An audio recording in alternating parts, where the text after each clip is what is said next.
of Paradise First Edition has been out, published by GMT Games. It's been out for quite a few years now, sold out. But the good news is the second edition is coming out.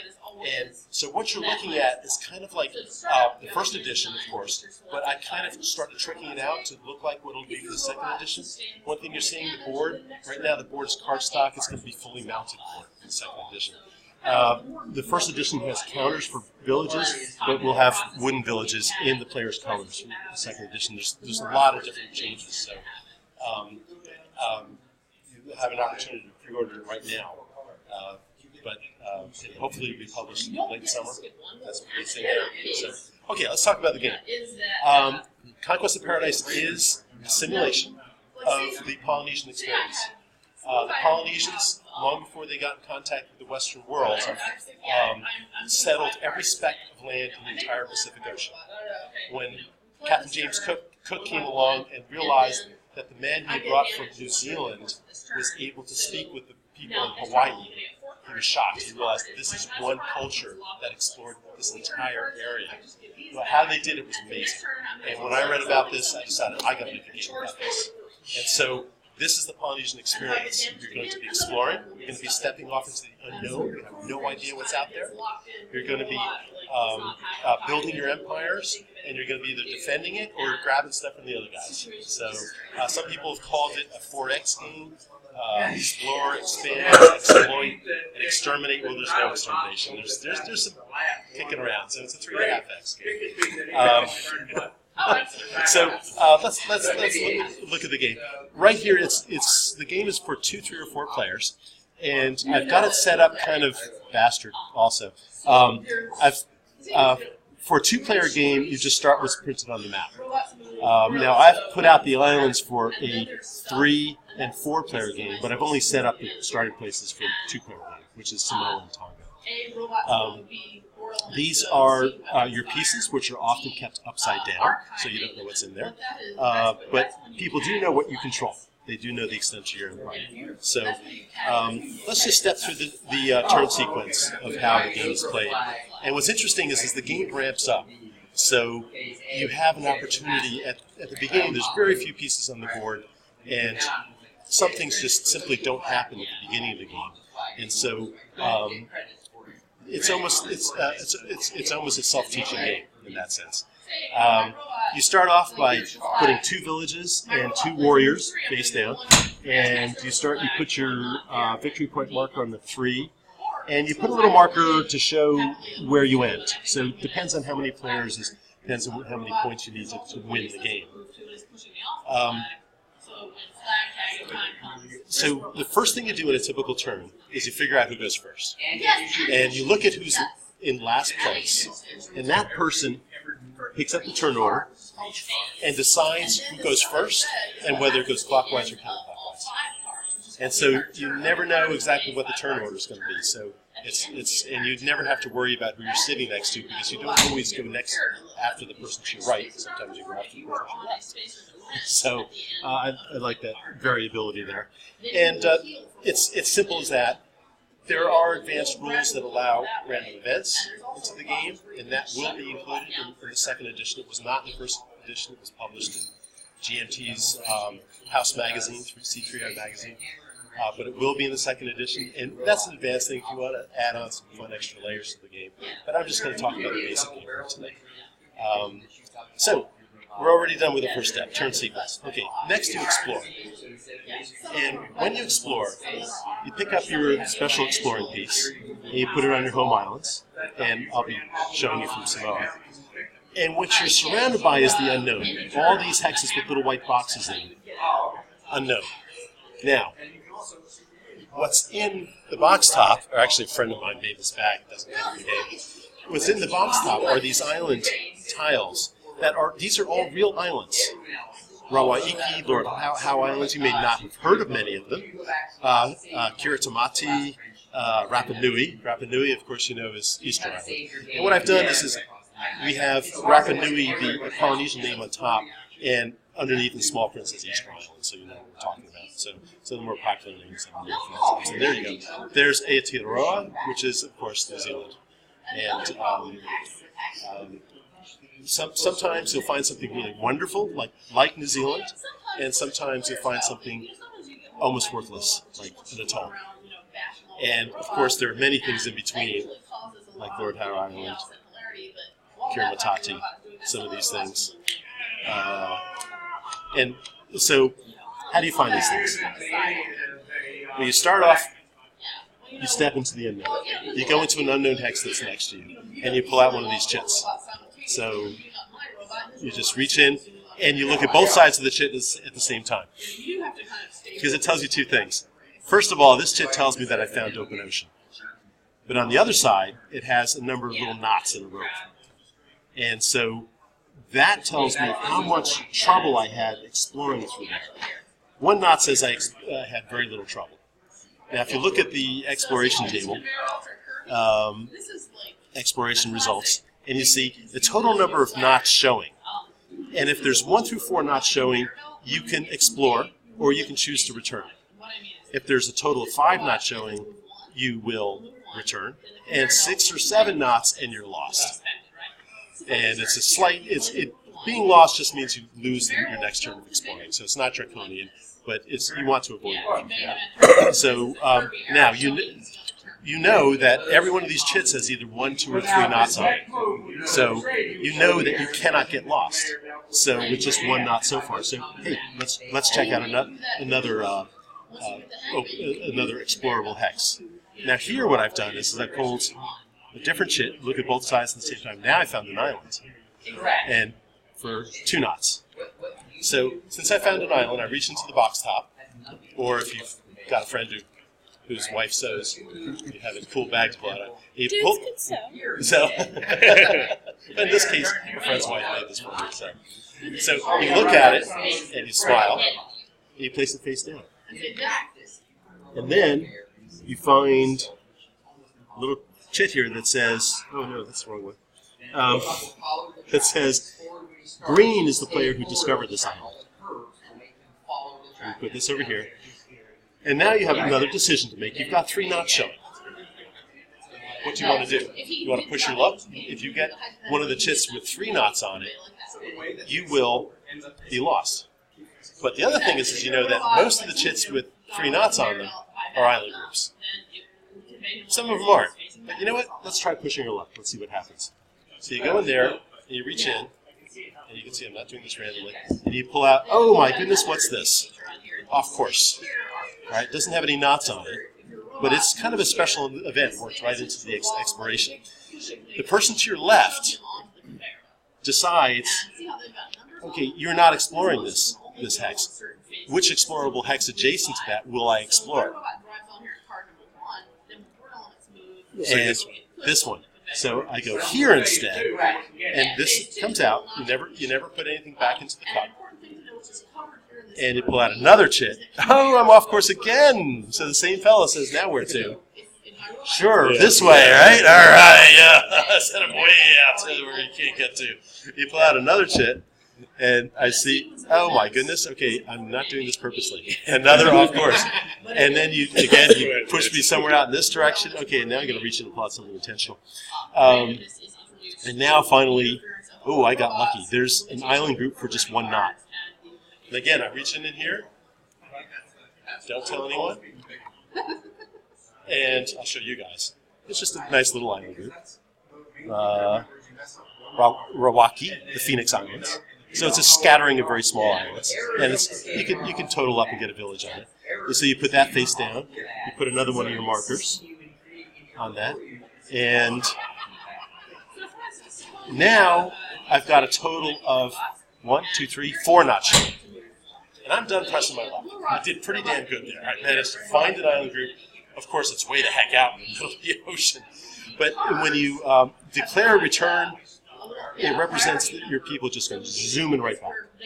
You go back, and it gets a little cluttered, so you just put this in front of you. So you're done exploring. It's the next player in turn order. It's his turn to explore. His turn. And then she will go ahead and do the similar thing.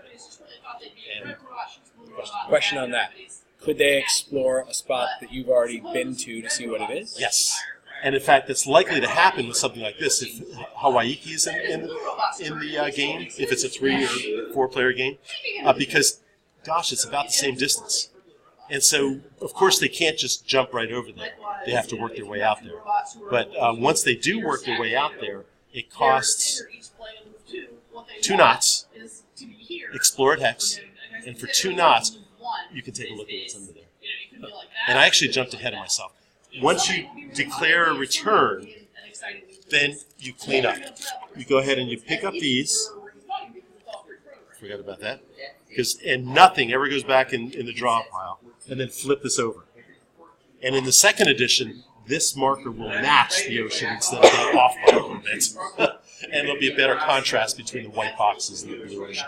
Because now, there's no difference between these 2 hexes. It's known open ocean. Everybody knows it's open ocean. You're the only one who knows what the island this is. And the other players, again, might. And that's actually a very good way, if you're not finding islands, and the other player is, so your explorer's there, check it out.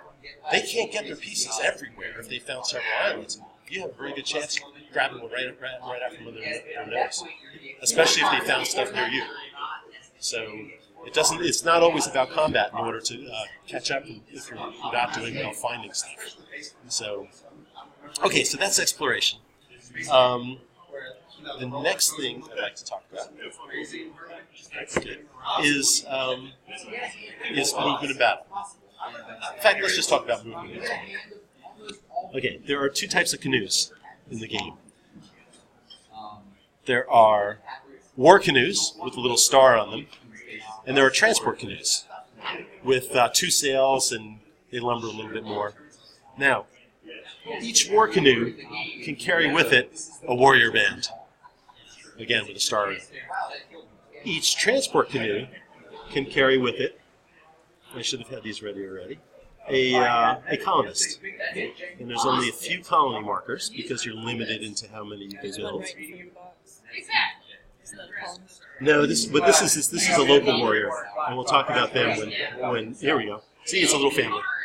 So this is a little colony, a little family here, and so they can carry one. They can carry one per one.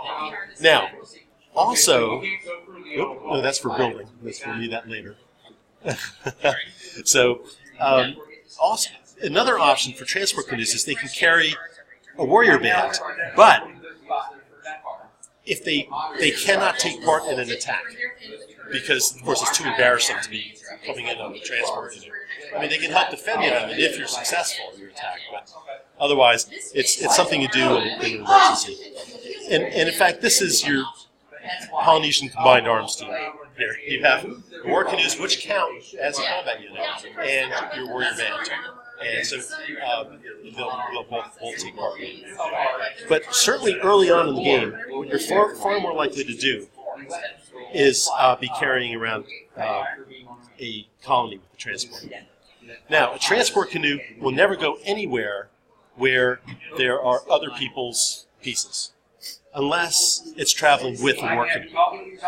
And sometimes you want to bring a transport in your attack in order to tie it in.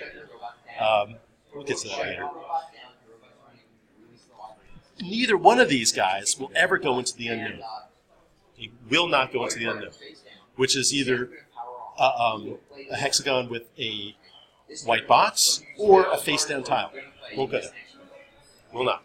Too scary. You say that, you mean face-down tile that you have not explored. Well, let me go into that right now. No, they will not go into any face-down tile.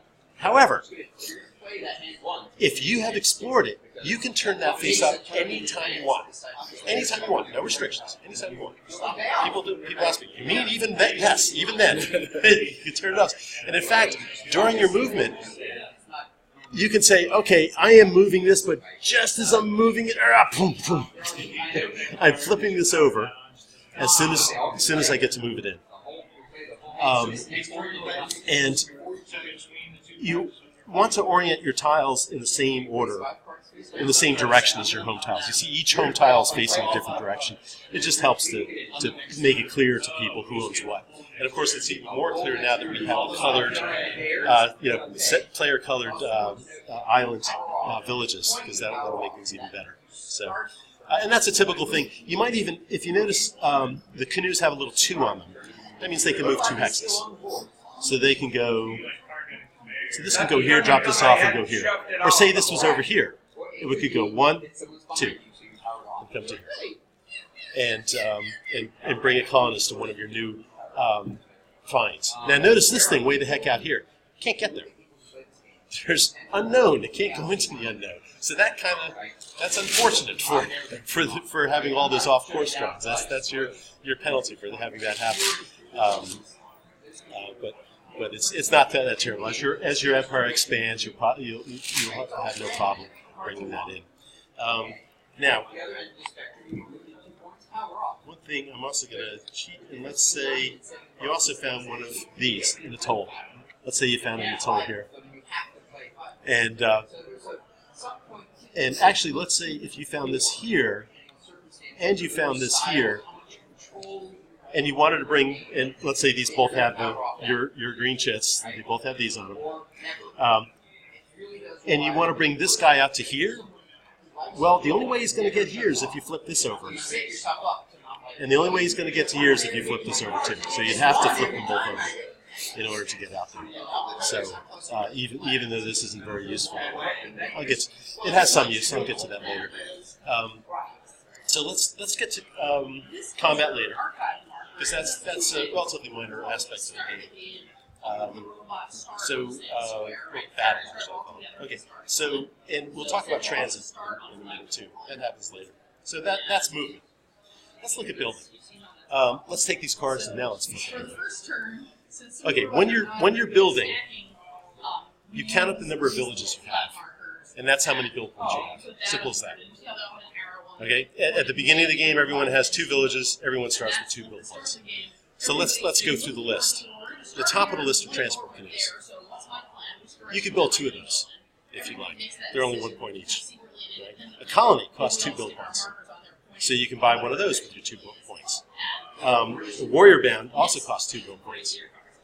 War canoes, okay, they represent your offensive ability to attack. That's expensive. Even today, that's expensive. So it costs. You can't afford to build one of those yet. So that's going to be a while. You're going to have to work on it. Now, improved agriculture, we'll talk about in a minute. Villages. Villages cost 2 build points. So if you have a green box to build it on, you could build a village. Now, if you notice, the guys who start here don't have a green box to start with, but the people who start over here, they do. So they could spend for 2 points, boom, get another village. And that's kind of like the standard first turn option for Samoan tile, is to build a village on your first turn. Now, the other option is you either spend 2 build points, or you can trade in a colony for a village. Colony is like a mobile village in that sense. So during your build step, you just trade it in. Now, you can only build things where you already have villages. So that's why you can only start with a colony. The only place you can build things is here at the beginning of the turn. And now, as you've expanded your empire, the following turn you can start building stuff out here too. So, and I'll explain something else about that in a moment. If you have a brown box, you need to turn that brown box green before you can do that. So that is what improved agriculture is. For 1 point, you can turn that brown box green. So what that represents is what the Polynesians did was they terraced the hillsides, they created fishing weirs to raise farm fish. They did all sorts of things to improve their islands, to increase the population, increase the number of villages. So that's what that is. Now the last thing you can do with your points is you can buy yourself an arts and culture card. And what that represents is you're giving your people the time and the resources to find out what their culture comes up with. Now, sometimes, a lot of games that have production in it, and Civilization comes to mind, you direct your people what to come up with. You come up with architecture, and you over there come up with drama. That's what you're going to do. It's like, well, that's not how research works. Especially not in early civilizations. Maybe that works more now. I mean, if you put money into NIH right now, you don't expect rockets to come out of it. You put that money into NASA. But in ancient cultures, you had no idea what they would come up with. And so that's why if you put your money into arts and culture, you have no idea what they're going to come up with. You're hoping for the best, and who knows. And so what these cards have on them is a whole series of Polynesian inventions, Polynesian cultural advances. Tattoos. Of course, everyone knows that's a Polynesian thing. And that's actually one of the better cards because it gives you a victory point, and it also gives you an advantage in combat. It does something. Right? That's what the red number means. It does something, and it keeps doing something. It stays there. Some things give you stuff. Aquaculture, I just actually happened to mention that just now. And that gives you a victory point, plus it gives you a free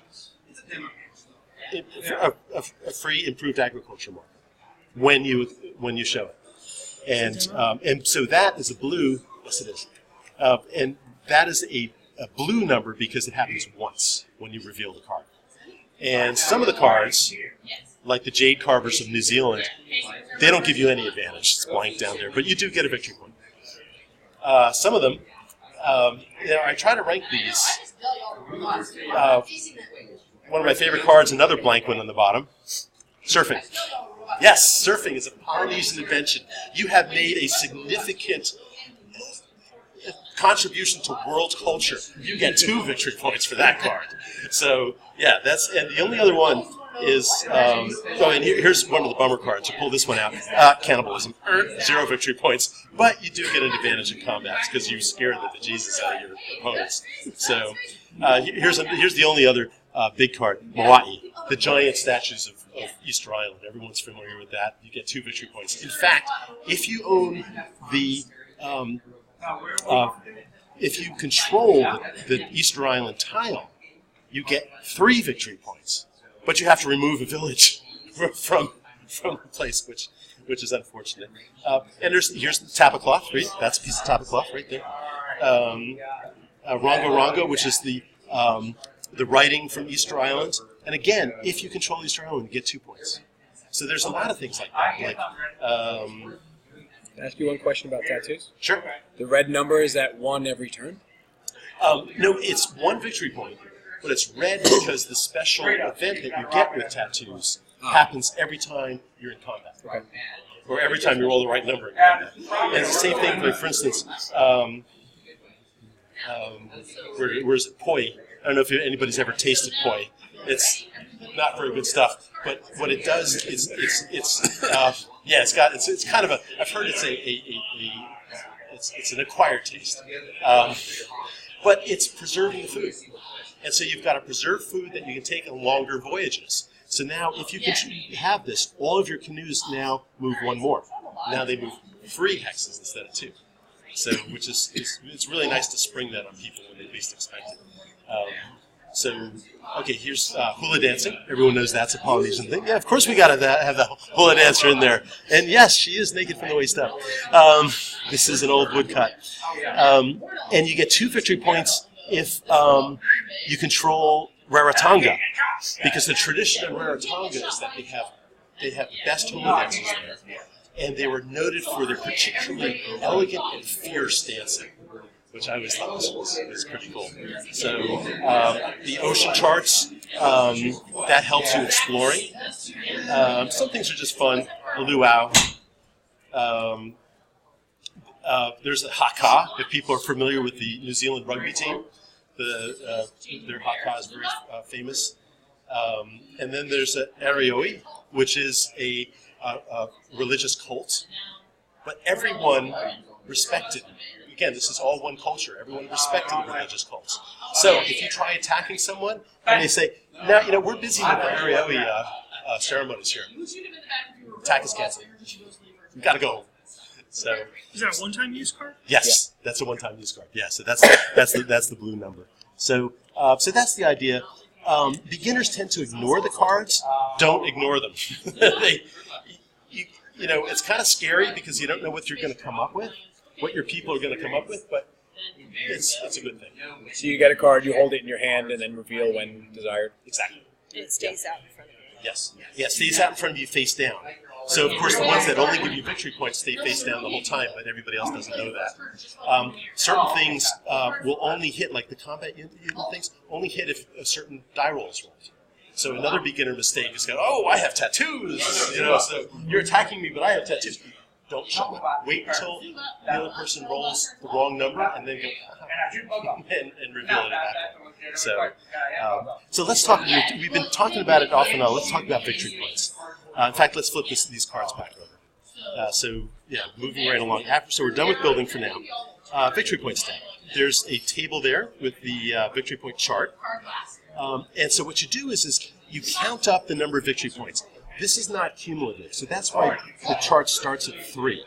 Because you start with 2 villages and 1 controlled island group, for a total of 3. So that's why it starts at 3. You can move up. Sometimes you move down, depending on what happens in your game. You can move up or down. But the first person to reach 22 points in a 4-player game wins. 3-player game is 25. 2-player game is 28. And the the second edition will have a solo version, so you can play solitaire. You need 30 points to play solitaire. So we're gonna change the map a little bit so you can't play solitaire. And it ends as soon as that person reaches it, as opposed to like having one more turn. No, it happens during the victory point step. Okay. So after you're done building, you have a victory point step. At that time, everybody tallies up their victory points. If somebody wants to declare victory, they declare victory, and then everyone tallies up their victory points. And if they made a mistake, they might not have actually won. But usually that doesn't happen. Usually people work careful. So let's look what you get victory points for. 1 for every village. So those count for building and they count for victory points. You get 1 point for each controlled island group. And there's small print there. I'll explain the small print later. You get half a point for inhabited atolls. And again, small print says it's got to be in your empire. I'll explain that in a minute. And if you notice, the victory point on the back side has plus a half. So if you have 3.5 victory points, you just flip it over. So that's kind of fun. And then arts and culture cards, I was talking about that. They can give you victory points. And Kamara markers, that's an advanced rule where you can go to try to get to South America and bring back sweet potatoes. That happened historically. Sweet potatoes are native to South America. They are found throughout Polynesia and actually throughout the Pacific now. And the only way it could have happened is for people to go there and bring them back.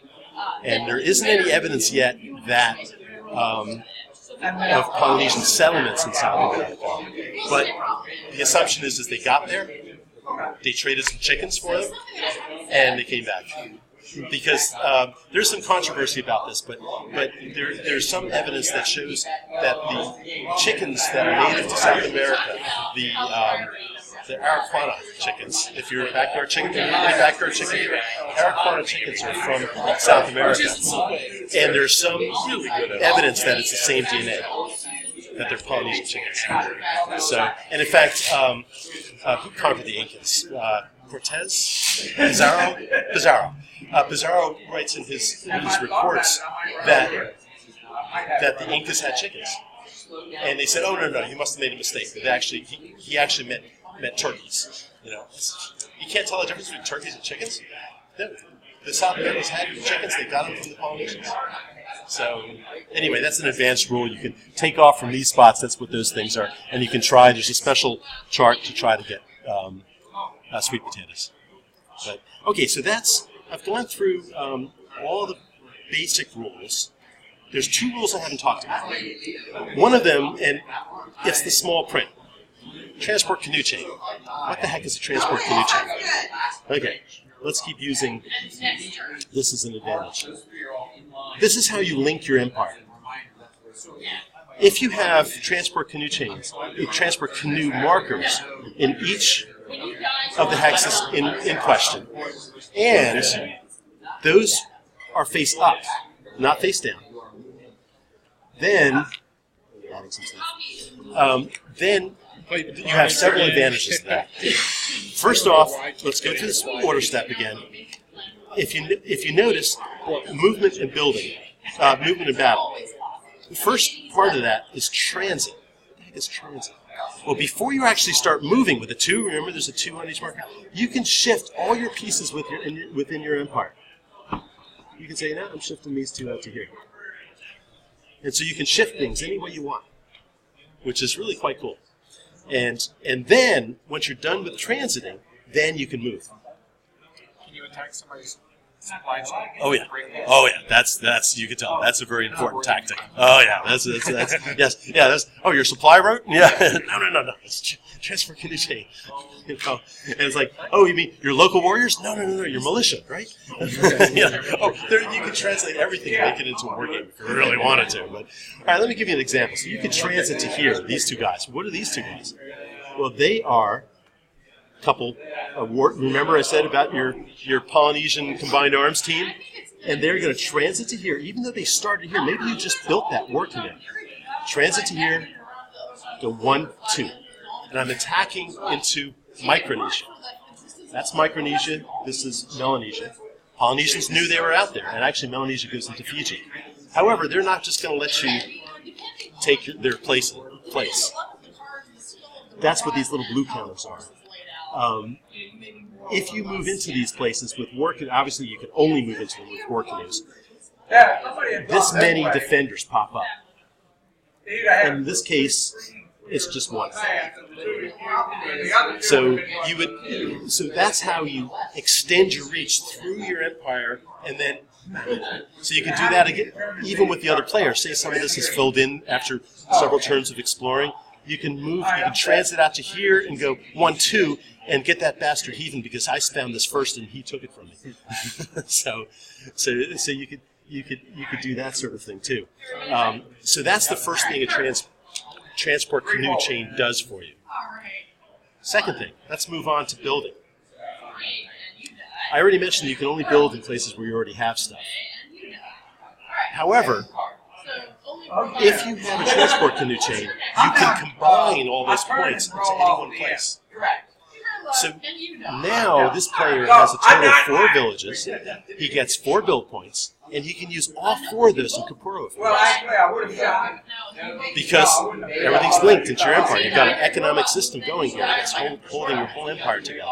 And that's a really easy way to say, okay, of those 4 points, 2 of those points are going to build the second village here, because I got a green box right there. And maybe 2 of those points are going to build another warrior band right here, because I'm worried about this guy coming back after me. So you build all 4 of those points out here. And so if you didn't have this, if this was not here, you wouldn't have 4 points. You'd have 3 plus 1. So your only thing you could build is a transport canoe here, and now you got 3 points, and so you're not fine. And that works in whatever store, like if another player decides to cut off your chain in a certain location, whatever's together can work, and whatever else is together can work together. So, and then the last thing that transport canoe chains are important for is victory points. Let's look at that small print now. For each controlled island group, must be connected by a transport canoe chain to the player's home island group. This is something I forgot. At game setup, you toss a little marker here. Of course, Samoa is your home island group. The only time that would change is if somebody attacks successfully into Samoa, and that's really unfortunate when that happens. But, so, this now, again, victory points, 1 for each village, 1, 2, 3, 4, and then each connected island group, 1, 2, 3, 4, 5, 6 victory points. Because of the canoe chain. Because of the canoe chain. If this were not here, you would not get that bonus point. You would still get the point for the village, because notice that there is no fine print under the village. Each village, you get a point. But for the island group point, it's got to be connected. Now, another point you get for this is the thing I skipped over entirely last time. Each uninhabitable atoll, if it's on a transport canoe chain connected to your home island group, you get half a victory point.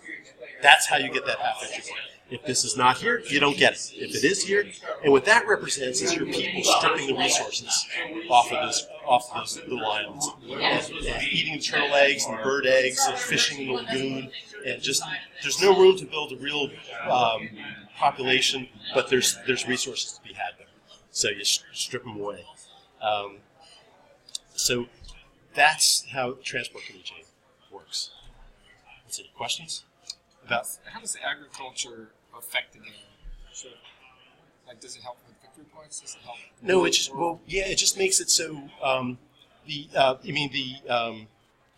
build points? improved agriculture. Yeah. It allows you to build a village here. Yeah, it costs you a build point to put this. It's a common poll, by the way. It costs you a build point to do this, but then now you can put a village there, and of course, villages are the key to the game, obviously.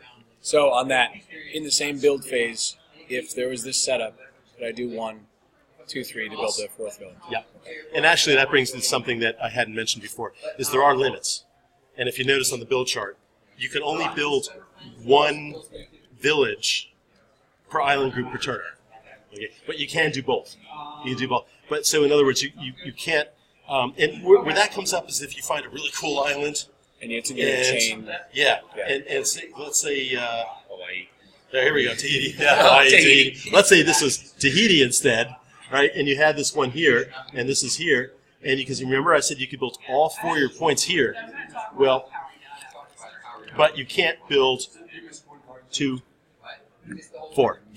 All right, because you have to ramp up slowly. The population is growing as fast as it can. I mean, they're working hard, producing babies, but it's only so many. So that's a limit. And then the other limit is you can only buy 1 card per turn. And while we're talking about things I forgot about during production, there is one other way to get build points, and that is a rule called turning inward. So if you choose during your build step to intentionally, you need 1 more build point, you can take your explorer and put him in the lost box. And say, now I get 1 extra build point. And then when it comes around to your next exploring step, and I hadn't told you, I mentioned that the penalty for being lost is not draconian, but it's bad. When it's your turn to explore, okay, you've explored, now it's my turn to explore, I'm done. All you do is rescue it from the box. And that's either if the canoe gets lost through exploring, or if the canoe is placed in the lost box because you wanted that extra build point. Either way, if it's in the lost box, that's all you're doing for exploring stuff. Can you explore from any point in your connected empire, or just your home island? That's another. Yes. Okay. That doesn't come up. In fact, here's a good thing. Before, obviously, you're going to explore near your home first. But if you notice on the exploration step, there's a thing called pre-move. And what you could do is pre-move your guy through any known non-enemy territory. So let's say we've already explored this. And you've explored this, and you say, okay, well, it's my turn to explore. What do I do? Well, I can't explore anything next to me. I will pre-move to here, maybe, because this is mine, and explore. Oh wait, it's not even there. And explore here, or I could pre-move to here because again, it's known, it's not enemy. And explore here. I can't pre-move to here because that's your opponent. I can't pre-move to here because this is considered enemy because it's by a neutral guy. It's armed. So, but I can pre-move, and so that way you explore further and further afield as the game goes on. When you do that, if you had one of them where you hadn't flipped it over yet, you've explored it but you haven't flipped it. Can you move it into that, or do you have to flip it as you? When can you flip a tile? No, I know you can do that anytime. I'm saying anytime, exactly. So you do the same thing. You have a situation where you have this here, but you have to flip it. Yes, and you want to explore here. You have to flip it. Yeah, okay. You have to flip it, and then you can transit across there and start exploring here. Yeah. So that's why I say anytime. So because there's different things, and sometimes actually it's kind of fun.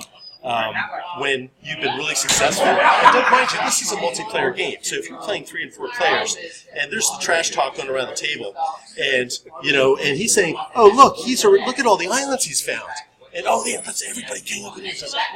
Okay, guys, calm down. Okay, this is what I found. Yeah. And so explore, reveal them at any point you want, and that's awful lot of fun. One thing also about exploring, there's only 3 of these little chits. Each player only has 3 of these little discovered markers. So once if you've already got 3 face down tiles and you discover a 4th island, you got to reveal one. You can reveal the one you just found, or you can reveal any of the other 3 that you already got there. But there's only so many secrets that people are going to be able to keep. I mean, they're bursting at the seams. We found an atoll. So it becomes common knowledge eventually. So, of course, you have control over that, so you're far more likely to let everybody know that you found an atoll than you found Tahiti. So because, again, mind you, as long as it's face down, remember, no canoes can go into it. Your opponents will have to send their explorer in to find out what's going on. So, and once they know it, can they reveal it to everybody? Yeah. In fact, remember the example I gave where we had one of these white guys, and, that 2 people had explored the same thing. He can when he looks at it, when he explores it, puts his marker on top, along with the other marker. He can look at it, and then he could say, "Oh, look what we found," or and then he says, "Here, guy, take your chip back. I'm taking mine back." Or he can keep it secret. Go, "Ha! If anybody else wants to find this, they got to send their explorer out here." So it's like, now we both know it's worthless, but those 2 don't know. So that's kind of fun. If I reveal a tile, what prevents somebody else from pre-moving that in this known area? What makes it an opponent? I'd have to put something in there like a warrior canoe or even a transport canoe? Even a transport canoe. Because even a transport canoe, mind you, most of these are face down. So if you've got a transport canoe that's face up, it's part of your transport canoe chain. But you can move a transport, and that's a good question, because you can move a transport into known territory, and no one knows what that is. Only you know what that is. And in fact, during your build step, you can build what's known as a rumor. It's a dummy counter for you wargamers, okay? And a rumor is placed face down during the build step. Most of your builds are always built face down. But a rumor does 2 things. For instance, if you have this, and you decide, okay, I've got 5 build points to build, I'm going to buy a card, and I'm going to build 1 counter. What is that 1 counter? A war counter. We all know that. So it's probably a good thing to put a rumor, which is free, costs nothing. Yeah, I'm going to build these 2 counters. Oh, well, it's a transport canoe and a colony. That's 3 points. Okay. Or it's a warrior band and a transport. It's harmless, right? Okay, that's the one thing rumors does. Now, the other thing rumors do is you can put them face down, and you only get 2 of them. So there's another one in here someplace. There it is. And you put them both face down. So, oh my God, that's a war canoe and a warrior band. And you start marching them to the guy you don't like. And he doesn't know. And of course, when it comes up in combat, it is removed right away. Let's look at combat. That's the last thing. It's the only thing I haven't talked to you guys about. And when you think about combat, think like a Polynesian. Too many people think like Patton or Montgomery when they're doing this. They say, "Oh, I'm going to build this perfect, wonderful, huge group and attack," and then the game's over. Because the game ends a little bit quicker than you think it will. So that's intentional. Because you got to think like a Polynesian. Let's pick 1 war canoe and 1 warrior, and let's attack someplace where he least expects it. And maybe it's 1 point with. Well, I should have another color open. Grab one of these. And with a village on it. Okay, and he has Nothing defending it. So yeah, let's say he's got nothing, or let's say he's got a rumor, because we were talking about rumors. Okay, so he's got something face down. So it looks like, but I'm going to risk it. So I go just 1 right here, and I attack this. Okay, what happens? Okay, first of all, you take the battle marker and say, okay, this is where the battle's going on, and we find a nice place off to the side that's on camera, and line them up. Now, since he has one village, he gets one local warrior. Militia for wargamers. And notice they can't be placed face down, so they're on both sides. He gets one of these because he's got one village. If you have two villages, you still get just one. If you have 3 or 4 villages, you get 2 of these guys that pop up to help you out. 2 of the local militia. Okay, so then you flip it over, and let's say, you know what? He came in with an awesome. Let's see, he brought all these guys in. Okay, and also let's say this guy had a transport canoe. Let's say he had a transport, because typically you will have a transport canoe on your controlled islands because it's part of your transport canoe. So all these guys. So first thing is you flip that over. Aha, that's a rumor. Okay, that goes away. Boom. Then you look at this. Anything with a star on it stays in the front row. If it doesn't have a star, it goes in the back row. Okay. This just goes in the back row, but oops, wait a minute, what's that rule? This guy rode on a transport canoe. He starts in the back row. Embarrassing, but true. So you have these 2 guys fighting the battle. Okay. So you got these 2 against 1. But what you do is you look at the battle results. The attacker picks up a die and rolls it, and rolls a 5. It had to be a 4 or 5. Trust me.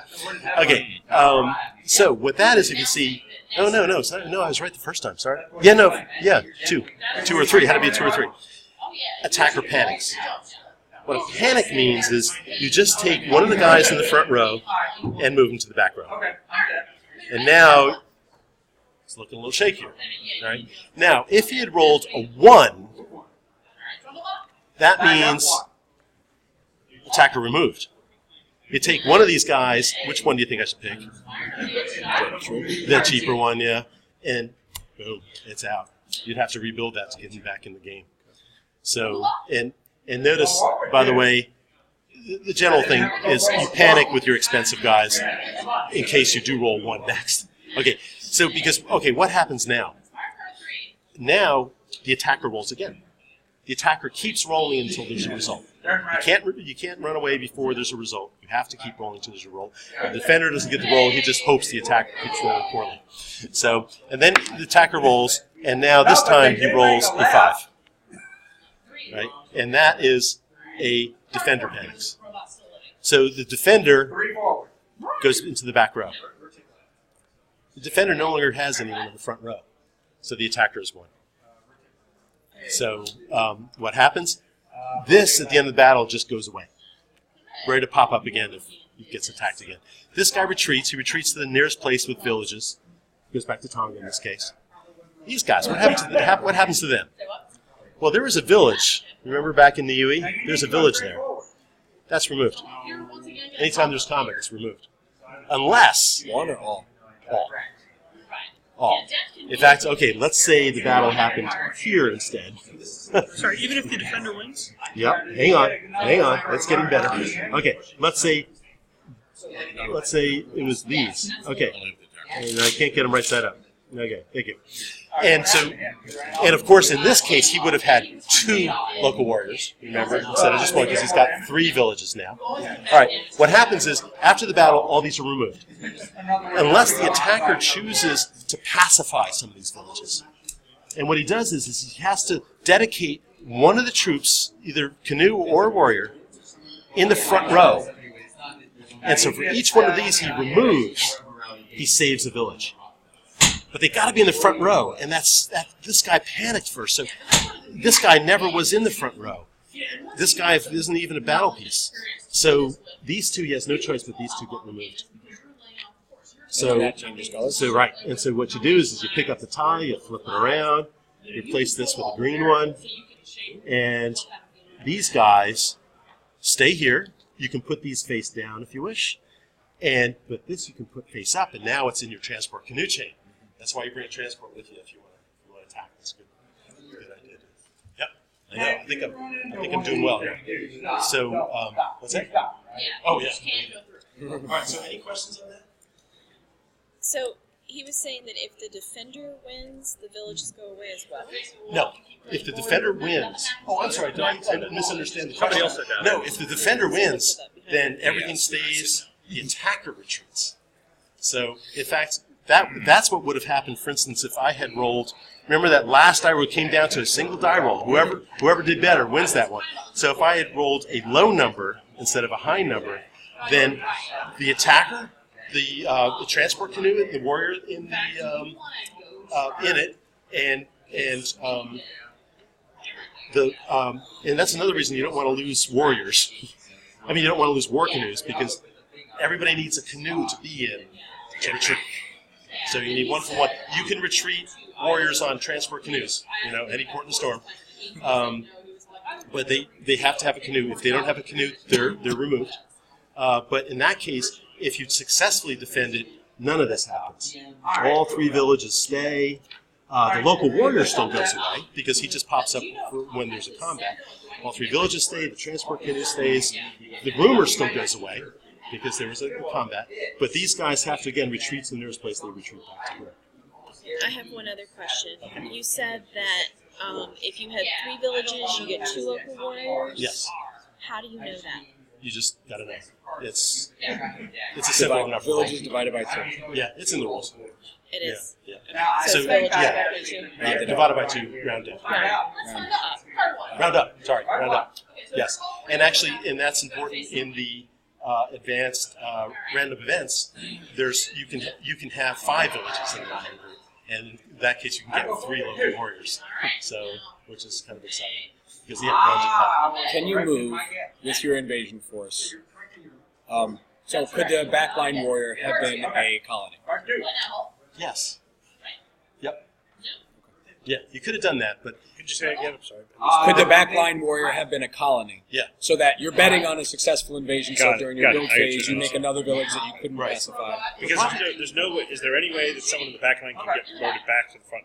Sounds like no. Once you go, you're gone. Yeah. Yep. And notice also that there's, there's a lot of luck in this combat thing. I mean, people seem to think that warfare is predictable. It's not. And so I have seen a large pile of attackers get defeated by a single defender. I mean, he just keeps rolling badly. But that's like flipping tails 8 times in a row. I mean, it's very difficult to be that incompetent. But it does happen. It happens. You can sometimes flip a coin, tails 8 times in a row. But for each additional unit you have that much better chance of winning. You're never guaranteed. Like in life, there's no guarantees in life, so but you have that much better chance of winning. So what's the advantage of having, when you did the, you put a warrior in the transport canoe, Right.